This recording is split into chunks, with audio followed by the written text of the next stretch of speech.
তড়িৎ অধ্যায় থেকে একটি উদ্দীপক দিয়ে আমরা অনেকগুলো প্রশ্ন দেখব। মোটামুটি ভাবে বলা যায় যে একটি উদ্দীপক দিয়ে আমি তোমাদেরকে দেখাবো যে পুরো অধ্যায় থেকে কত ধরনের প্রশ্ন হতে পারে। একটা উদ্দীপক থেকে আমি চেষ্টা করব পুরো প্রশ্নগুলোকে সেট করার। সো তোমরা দেখতে থাকো। দেখো, আমি এখানে একটা উদ্দীপক সেট করেছি। একটা এ বস্তু যার চার্জ দেওয়া আছে -10 কুলম্ব এবং ব্যাসার্ধ দেওয়া আছে 3 সেন্টিমিটার। বি একটি গোলক যার চার্জের মান দেওয়া আছে +31 কুলম্ব এবং ব্যাসার্ধ দেওয়া আছে 4 সেন্টিমিটার। এ গোলক এবং বি গোলকের পৃষ্ঠ টু পৃষ্ঠ দূরত্ব দেওয়া আছে কত? 4 মিটার। এই হচ্ছে উদ্দীপক। দেখ কি কি প্রশ্ন সেট করেছি। চার্জ দ্বয়ের মধ্যকার বল কত?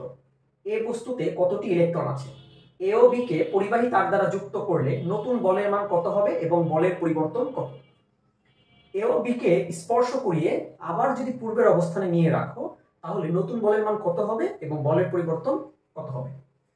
5 নম্বরে এ বি সংযোজক রেখার কোথায় Q3 +2 কুলম্ব চার্জ রাখলে এর উপর লব্ধি বল 0 হবে? 6 নম্বরে এ বি সংযোজক রেখার মধ্যবিন্দুতে Q3 +3 কুলম্ব চার্জ রাখলে তার উপর লব্ধি বল কত? 7 নম্বর এ বি সংযোজক রেখার মধ্যবিন্দুতে তড়িৎ প্রাবল্য বা তড়িৎ তীব্রতা কত? আর প্রশ্ন এখানে ধরাতে পারিনি, আরো অনেকগুলো প্রশ্নই সেট করব, তোমরা দেখতে থাকো। দেখো, 1 নাম্বার আমাদেরকে বলেছে চার্জ দ্বয়ের মধ্যকার বল কত। ওকে, তাহলে F = K, আমরা এইটাকে Q1 ধরি আর এই চার্জটাকে আমরা Q2 ধরি। তাহলে সাইড নোটে আসো, কি কি দেওয়া আছে দেখো। Q1 = -10 কুলম্ব, Q2 দেওয়া আছে +31 কুলম্ব। এবার আমাদের লাগবে কি মধ্যবর্তী দূরত্ব। মধ্যবর্তী দূরত্ব সবসময় হিসাব করতে হয় বস্তুর কেন্দ্র টু আরেকটি বস্তুর কেন্দ্র পর্যন্ত। এর মানে এই বস্তুর কেন্দ্র থেকে এই বস্তুর কেন্দ্র পর্যন্ত হবে কি বস্তুদ্বয়ের মধ্যবর্তী দূরত্ব। তাহলে আমাকে কিন্তু শুধু এই 4 মিটার নিয়ে কিন্তু ম্যাথ করলে হবে না, সাথে কি তাদের এই ব্যাসার্ধগুলোকেও কি করতে হবে? যোগ করতে হবে। তাহলে দেখো তো দূরত্ব D = আমি যদি শুরু থেকে লিখি 3 সেন্টিমিটার মানে কত? 0.03। তাহলে 0.03 প্লাস 4 সেন্টিমিটার মানে কত? 0.04। তাহলে এটা ক্যালকুলেট করো, দেখো কত আসে। ক্যালকুলেটর থাকতে শুধু হাতে করে ভুল করার কিছু নাই। 4.07 মিটার। ওকে, এবার তুমি আর আমরা কে মানে কত জানি? K = 9 × 10⁹ newton metre square per coulomb square.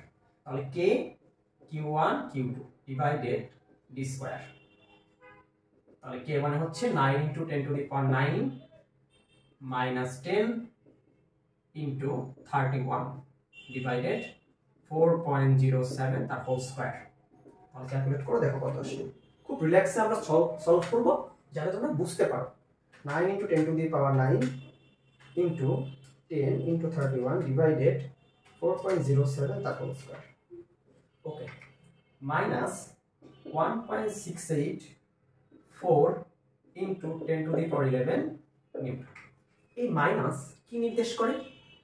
বলের ক্ষেত্রে এই মাইনাস এখানে নির্দেশ করছে আকর্ষণ বল। কি নির্দেশ করছে? আকর্ষণ। কারণ দেখো তো এখানে বিপরীতধর্মী চার্জ আছে, তাহলে বিপরীতধর্মী চার্জ পরস্পর কি করে? আকর্ষণ করে। তাহলে এই মাইনাস চিহ্ন বোঝাচ্ছে আকর্ষণ বল। তাহলে সুতরাং F = 1.684 × 10⁻11 নিউটন। এটা কি লিখে দিব? আকর্ষণ বল। এই হচ্ছে 1 নম্বর প্রশ্নের উত্তর। খুব সুন্দর করে লিখবা। ছোট সহজ কিন্তু আসে, কিন্তু অবহেলা করার কিছু নেই যে এত ছোট এটাকে দিবে কখনো বলের মান। অনেকবারই কিন্তু এরকম বলের মান নির্ণয় করতে বলেছে আমাদেরকে। 2 নম্বর প্রশ্নতে আমাদেরকে বলেছে যে এ বস্তুতে কতটি ইলেকট্রন আছে। আমরা চার্জের কোয়ান্টাম থেকে কি জানি? যে কোন বস্তুতে মোট চার্জ হবে ক্ষুদ্রতম চার্জের মানে কি? n গুণিতক। মনে পড়ে? দেখো তো আমরা কি জানি? Q = n ± e। এর মানে যখন প্রোটনের কথা বলবে Q = ne, ইলেকট্রনের কথা বললে Q = -ne। আর ইলেকট্রনের চার্জটা কি? নেগেটিভ। চার্জটা কি? নেগেটিভ।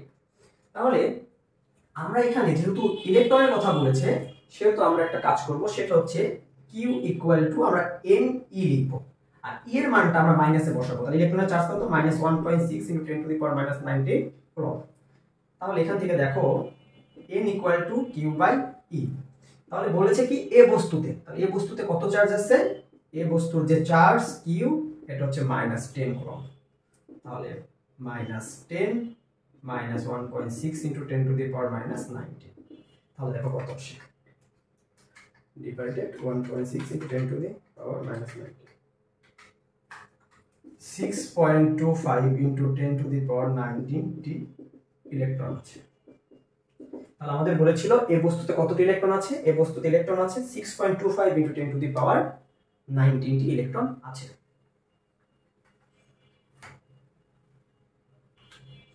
ওকে, এই হচ্ছে 1 নাম্বার আর 2 নাম্বারের কথাবার্তা গেল। এইবার আমরা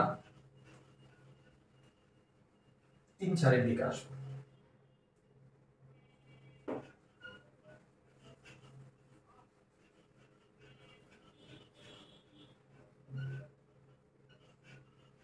এবার আমরা আসবো 3। দেখো 3-এ বলেছে এ ও বি কে পরিবাহী তার দ্বারা যুক্ত করলে নতুন বলের মান কত হবে এবং বলের পরিবর্তন কত হবে। মনে রাখবা, পরিবাহী তার দ্বারা যুক্ত করলে যতক্ষণ না চার্জের মান সমান হবে ততক্ষণ কিন্তু চার্জের কি হবে, আদান প্রদান চলতে থাকে। এর মানে নতুন চার্জের আগে মান বের করতে হবে। যখন তুমি পরিবাহী তার দিয়ে যুক্ত করবে তখন কিন্তু এই Q1 এর মান এবং Q2 এর মান কিন্তু এই -10 এবং +31 কিন্তু থাকবে না।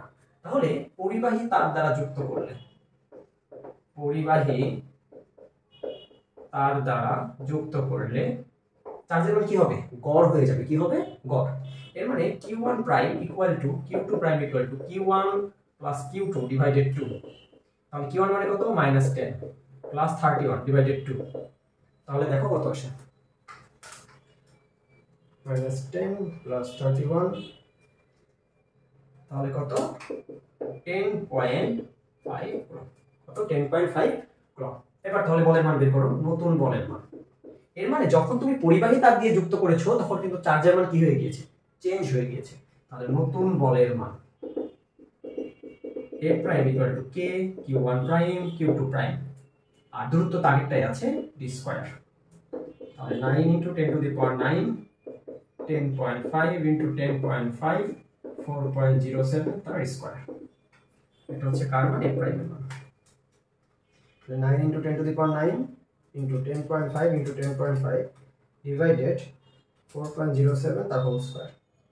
তাহলে এটা আসছে 5.990 into 10⁻10 নিউটন। এবং এটা কি বল, বিকর্ষণ বল। কি বল, বিকর্ষণ বল। তাহলে বলের পরিবর্তন গেলে, তাহলে দেখো তো পূর্বের বলের মানটা কত ছিল, আমি তো মুছে ফেললাম, একটু দেখি। into 10 into 31 divided ছিল 4.07। পূর্বে যে বলের মানটা f এর মানটা সেটা ছিল 1.684 into 10⁻11 এবং এটা ছিল কি বল, আকর্ষণ বল। তাহলে দেখো বলের পরিবর্তন del f equal to f minus কি f প্রাইম, কারণ কি যেহেতু f এর মানটা f প্রাইমের চেয়ে কি বড়, তাহলে এইটা বিয়োগ দিয়ে দাও হচ্ছে 5.990 into 10⁻10। তাহলে কত, 1.085 into 10⁻11 নিউটন। এই হচ্ছে 3 নম্বর প্রশ্নের উত্তর। যদি পরিবাহী তার দ্বারা যুক্ত করে তাহলে তোমরা এইভাবে কি করতে পারবা, নতুন বলের মান বের করতে পারবা, মানে নতুন চার্জের মান বের করে নতুন বলের মান বের করবা, এরপরে কি করবা, বলের পরিবর্তন দেখিয়ে দিবা।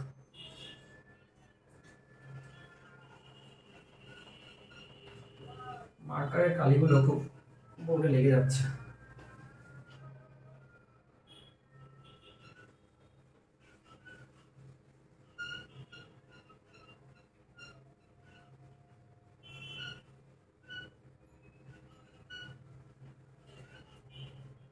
এবার দেখো 4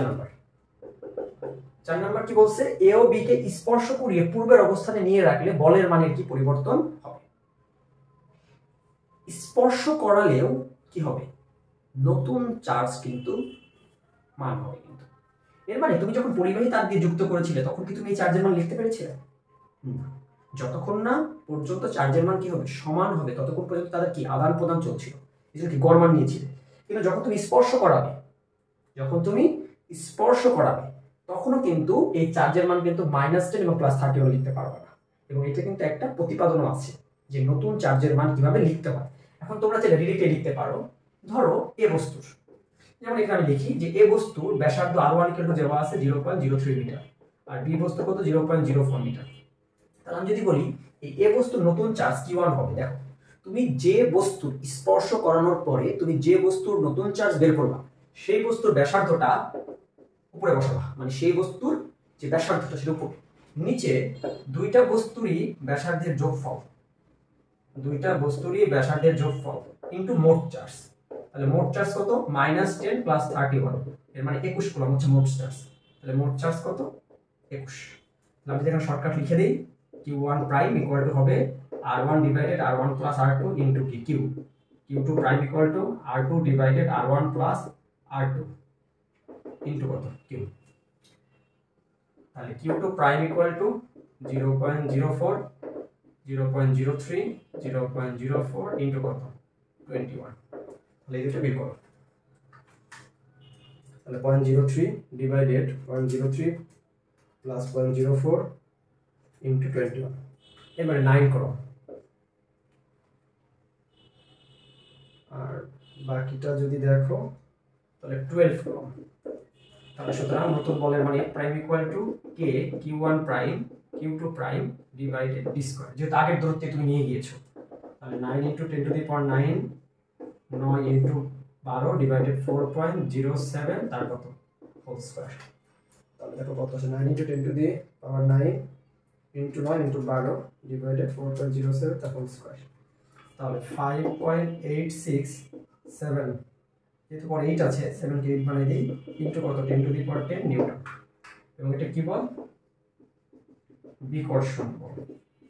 প্রথম বলের মানটা ছিল 1.684 × 10⁻11 নিউটন। তাহলে বলের পরিবর্তন del F = F - F prime. তাহলে দেখো কত আসে, 1.684 × 10⁻11 মাইনাস 5.868 × 10⁻10, তাহলে আসে 1.097 × 10⁻11। এই হচ্ছে তোমার 4 নম্বর প্রশ্নের উত্তর।